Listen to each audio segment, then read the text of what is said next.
Aloha, it's Kim Jolene with Finding Your Fiji, and I'm here continuing the decluttering series that we've got going here, and this is part 6. So today we are talking about paper. I don't know about you, but I feel like paper is constantly expanding in my life, and even in this very moment, I have like papers everywhere, right? So I'm excited to work on this week with you because I do have a lot of paper that needs to be gone through. You know, it's one of those things that I've got some systems set up, right, for handling paper, but it's still, if you don't sort of follow your system, then it can get out of control, right? So in this particular case, we're talking just about paper related to your home. So I'm not dealing with business stuff in this particular video. I realize for business people, it's different because I'm a business owner, and I definitely do keep a lot more than Marie Kondo recommends with the KonMari system here. So, or Marie Kondo rather. And so I'm going to give you some recommendations for the home stuff. I'm going to insert some of my ideas and tips for you as well, because I do feel like it's helpful to have some file folders with particular things sorted out. And just for my purposes, that works better for me. So I'm going to share with you sort of my tips and tricks around this as well. So what is the paper? What does this include, right? So this would include cards, invitations, bills, newspapers, mail, articles, like any of that paper stuff, right? It can be warranties, insurance policies, contracts. There's all kinds of different things that can fall within this paper category. This does not include diaries, like old love letters that you maybe want to save, letters from friends. We tend to want to do those more in the sentimental section, which will be coming up in a couple weeks. So this is papers that essentially probably don't spark any joy for you, right? Pretty much when we look at these type of papers, it's like just something we have to deal with, something that we have to handle. So we tend to have spots in our home where the papers pile. I know I have a couple spots. I definitely have a spot on my kitchen counter where when things come into the home, like bills, anything that I get mail-wise, and just other papers, sometimes from classes or different things that I've taken, it'll pile there, right? And then I have some piles also in my office.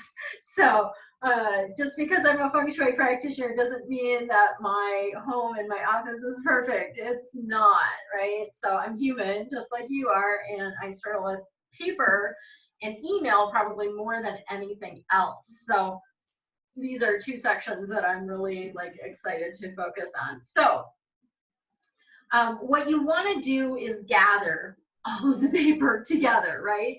Gather it all together. I would recommend, if you're not going to sit down and do this all at once, that you maybe keep bills in a separate pile for now, right? Because those are things that you've got to pay and you've got to make sure get handled.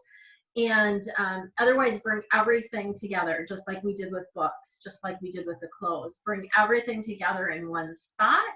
And then this is kind of interesting. So Marie recommends, so this again is, I'm working with the book, The Life-Changing Magic of Tidying Up. I'll show you the book here.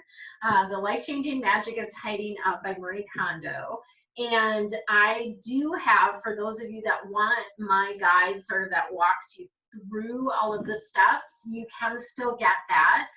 Just click on the link below to join the Declutter Challenge, and that just, it will give you the guide, and then you'll get the emails, and then some other bonuses as well for being in that particular group. But per the Life-Changing Magic of Tidying Up, Marie Kondo recommends disposing of anything that doesn't fall within 3 categories. And the categories are this: currently in use, needed for a limited period of time, and must be kept indefinitely. So something that you've got to keep.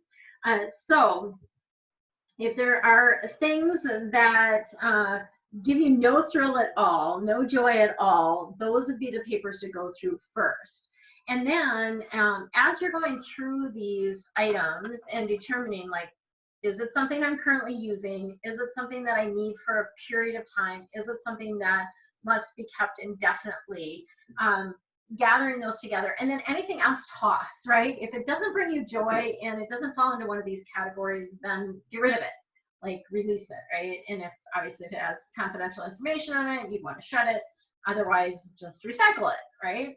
And what do you do with the ones that you keep? So Marie recommends that the papers that need to be saved, so there's actually two categories: papers that need to be saved and then papers that need to be dealt with. So meaning you have to take some action, you have to respond to an invitation, or you need to pay a bill, or there's some sort of follow-up required. You know, I think of the census right now, right, where you've got to go on and complete the census. And so that would be things that need to be dealt with, and then papers to be saved, right? And so with the papers that are to be saved, the ones that you access infrequently would be one category within that, like insurance policies, leases, different things like that. And then the ones that are more frequently used, things that you access on a more regular basis. I personally have a file, I have a file drawer next to me that I keep several categories. I have insurance policies in one, I have car, home stuff, I have medical, dental, so I have different categories for those things. I also have a file where I file my credit card statements, right? And those would be the personal ones. I have a separate file that I do all for my business, right? So mine is a little bit different, a little bit more complicated, but I do feel like it's helpful to have some of these broad categories. And I even have one that's sort of a catch-all, and that is personal, right? And it's just personal stuff that I need to keep, right? And I can throw a number of different things in there. So I might throw in my frequent flyer numbers. I might throw in you know, if I have like a CD or something like that, I might put that in that particular folder. So you can sort of group these things together. And she recommends that all paper be kept in the same place, so that you're not having these different spots all over the home where you're trying to deal with the paper. So just deal with it in one particular spot. In my prior home, I had, where I used to bring the mail in was always the kitchen counter. And then underneath the counter, there was a little cupboard, and perfectly fit in that cupboard was a little 2 drawer. So it was basically the size of a sheet of paper, and it was this size, and it was 2 little plastic drawers that stacked on top of each other.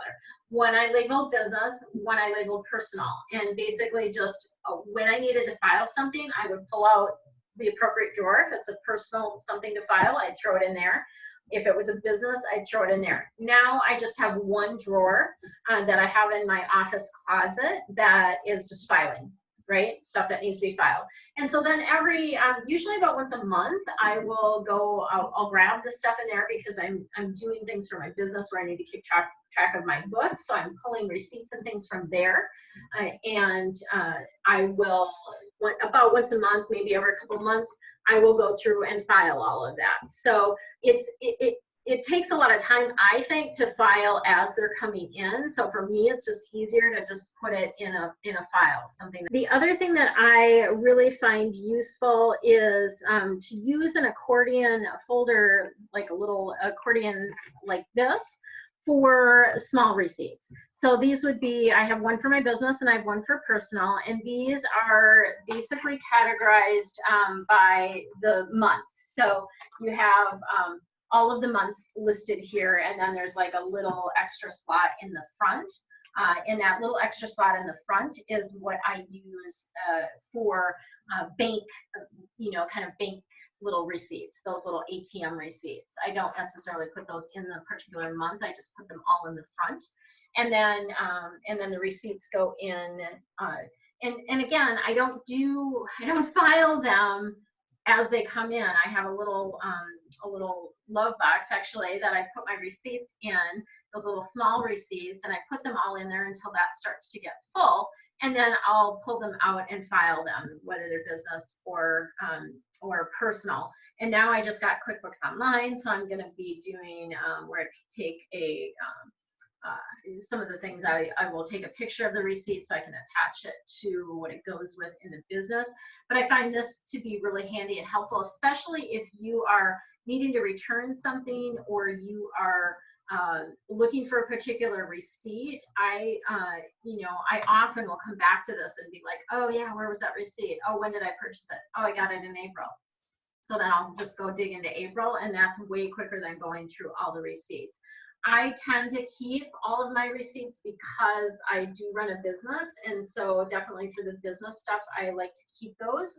Marie Konmar recommends that you release, any receipts after, you've used the item. Obviously, you don't need to keep it. And usually, for small purchases, keeping them 1 to 3 months is good.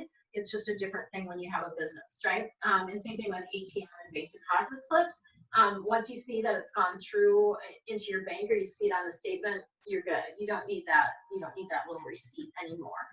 And same thing with utility bills. You can release those after 1 to 3 months. Once you make sure that it's gone through, then you can release it. So the other thing that I want to share with you is about sorry, I'm just gonna take a peek at my notes here. Is to sort in categories and releasing everything that you possibly can. So credit card statements, once they've been reconciled, you can release those, unless of course you have a business. Warranties for electrical appliances, you can really just put them all in one folder, because you're not going to have to access those very often. And so you can just, if you need it at some point, you can quickly page through the warranties and the receipts to find what you need, rather than, filing those all separately. What I did do in my past home is I had a 3-ring binder, and I just slipped each one in a page protector, and I just alphabetized them, but you don't even really need to do that. I did it just because, when I was moving in particular, there were different things that I needed to access, and so it was a time saver for me to do that. You can let go of any manuals. You can find what you need online. You don't need a manual on how to use your phone. You don't need a manual on how to use the camera, right? All of that stuff is going to be either online, or you're going to Google it, or you're going to reach out to the company directly to get that information. So you don't need to keep any instruction manuals, right? So letting all of that go. Greeting cards that you received that don't have any special meaning, you got joy when you received it, and you can release those. Used checkbooks, same thing. Once it's been reconciled, you can let those go. And this was a biggie, kind of an interesting one for me, is the seminar materials or the lecture materials. So this is something when I was moving that I had so much, because I'm a lifelong learner. I love to learn. And so there was a lot of seminars and different things that I had gone to, and I had these training materials, right? And you always think that you're going to go back and look at them, but most of the time you don't, right? If it's not something that you put into practice right after the event, most likely you're not going to look at that again, or you're going to end up taking another course on the same thing, and then you'll have new materials. So really letting go of lecture materials, seminar materials, unless it's something like, for me, I have kind of a hardcover notebook that I got from my Bo Easton training, and that I do go back and look at, because I wrote stories in there, and that was a seminar about writing stories and bringing that forth. And so I did write stories in there, and there's a lot of little tips and things in there, and it's small, it's not a big thing, so I have kept that, right? But really releasing the other things is really, really helpful. So the other things that you might come across as far as paperwork, that type of thing, would be you know, other types of bills, obviously insurance policies, leases, that type of thing. And you could, as Marie recommends, just put those all in one folder that is marked, you know, whatever, save. I like to have a little bit separate with insurance policies because I do sometimes need to access those. And then I like to, when the new one comes in, be able to toss out the old one. And so, you know, that's just something that I like to do.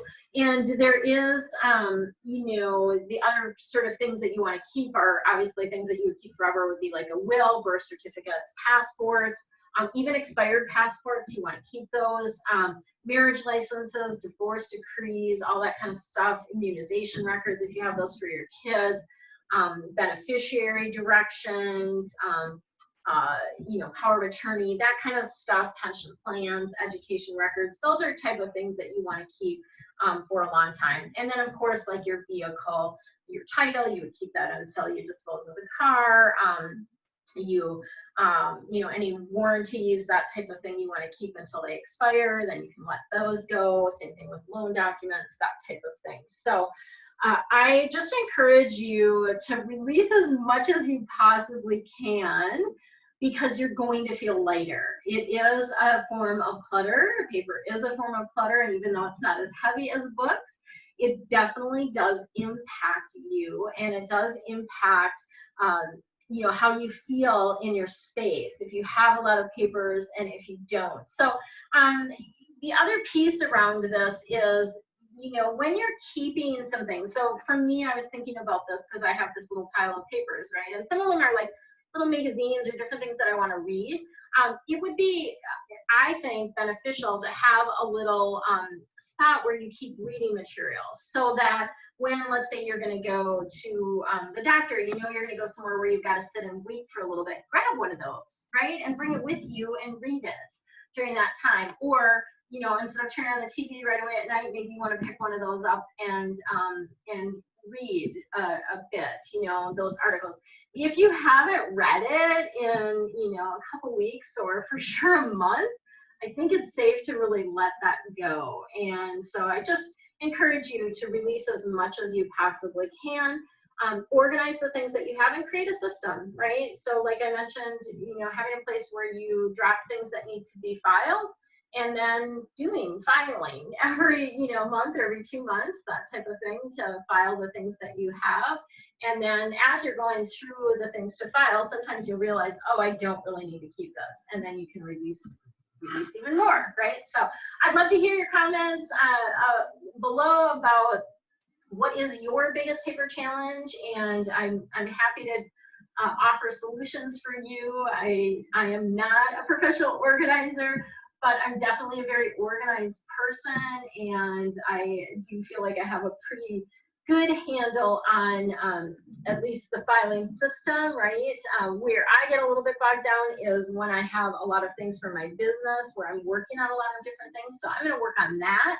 That's going to be my main focus for this next week here. But I'd love to hear your comments. If you're new to me, go ahead and subscribe to my channel. Make sure to click the bell when you do that so that you get notified when I post new videos. And if you would like that declutter challenge document, so it's kind of walks you through, there's a link to that below. And finally, you can join me on Patreon. So there's a little, I think it's over on this side, there's a little P there. Click on the P and see how to become one of my patrons and get more access to me and behind the scenes kind of stuff and things that I don't share on social media. So much love and aloha.